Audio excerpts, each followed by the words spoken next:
Dave Ramsey says, sell your stupid house. Let's have a look.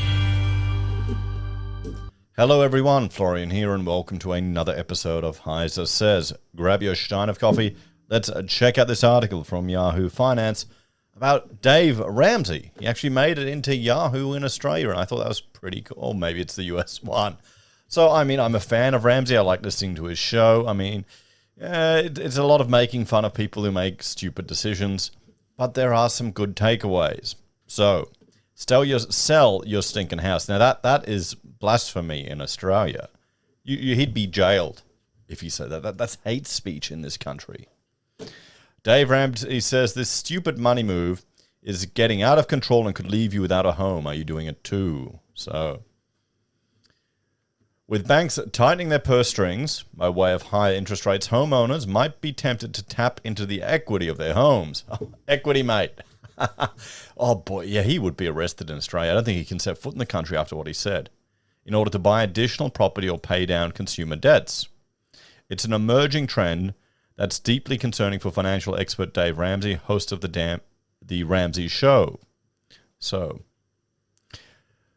commercial real estate has outperformed. Yep, okay. I'll skip those. Sell your stinking house and move, he advised the caller during an October episode who was considering a home equity line of credit, HELOC, to finance a down payment on another home. You're trading one kind of stress for another. That's what this guy is asking Ramsey about here is essentially the basis of so many real estate investing schemes here in Australia. Is buying, using the equity increase in one property to buy another one, to buy another one, to buy another one, to buy another one. I remember just during the pandemic, there was one teacher who was crying to the media about the rent controls or the rent caps because he had 5 properties. He'd put all his money just into properties. He couldn't afford to hold on to them. So, what is it about HELOCs that has Ramsey so hot under the collar? A lot of risk. Homeowners are getting increasingly tempted by HELOCs. Ruby Home, a luxury real estate broker, analyzed web traffic data and found that searches for the term HELOC were up 305% over the past year. In Ramsey's opinion, taking out a HELOC is just moving debt from one pile to another with a lot of risk. Yeah, but property only goes up in Australia, isn't that what they say? The risk is the potential of losing the home. HELOCs are backed by the value of the underlying real estate, so failing to pay back the loan could result in foreclosure, and it's not as if HELOCs necessarily come cheaper than traditional mortgages. For one thing, their interest rates are variable. Oh, shit. The Americans have it so different to us. But, we fix a mortgage here in Australia, and it's 5 years max, and then it goes to variable.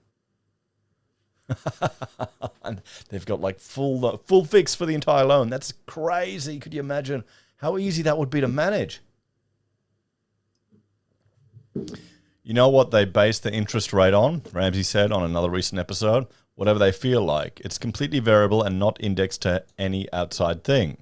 Sure enough, recent data supports Ramsey's objections. The average interest rate on a HELOC is 10%. Whoa! According to Bankrate.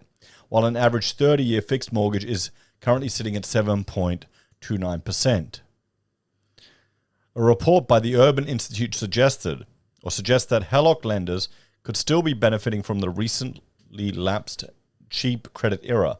Homeowners who in previous years locked into ultra-low long-term mortgage rates don't want to give those rates up by selling their homes.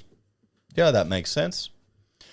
So, those who want to access their accumulated equity may be more likely to seek other methods, namely temporary lines of credit at higher rates, so as to protect their cheap primary mortgage. Ramsey doesn't buy that thinking. In fact, he's not a fan of any housing debt. Well, yeah, Ramsey is really against any debt at all, to be honest. He advises people to limit their lifestyle upgrades and pay in cash for property when possible.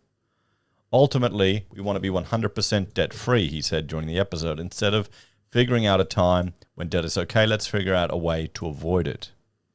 Indeed, about 23% of homeowners in the US own their property free and clear without any mortgage. These lucky households are insulated from the credit cycle. Higher mortgage rates don't impact them. They also have the flexibility to sell their home and buy another for cash, which is what Ramsey suggests most people aspire to. So there we go, everyone. What else has Ramsey got in here? Hey, Ramsey dunks on finance writers who make things complicated. Okay, I have to look at that. So let's have a chat about this one, guys. I mean, as an Australian, this is really funny to see because so many of the online courses, property spruikers, I mean, you don't need a license to give property investing advice. So you'll see every man and his dog doing it. You'll see courses all over the place. Organizations set up advertisements on Facebook to learn how to do it. And people will ride the equity train. So if their property goes up, I mean, what do I go on up, like 100% or something? So you take that, you borrow against it, and you buy another house. And of course, you don't want to make a profit on it, so you make sure you're in negative, or you can negative gear it, so you write it off on your tax, and you do another one. You get this whole portfolio, and that's living the Australian dream. As opposed to the Ramsey method of buying it in cash. Wow. A fixed mortgage for that entire period for 30 years. And it's a different world. Here's a question for you guys. Could an Australian borrow money in the States and then bring it over here? I can't imagine it'd be worth it. Anyway, let me know what your take on that one is, guys. And I'll have to check out some extra Dave Ramsey. I think he's done some rants recently.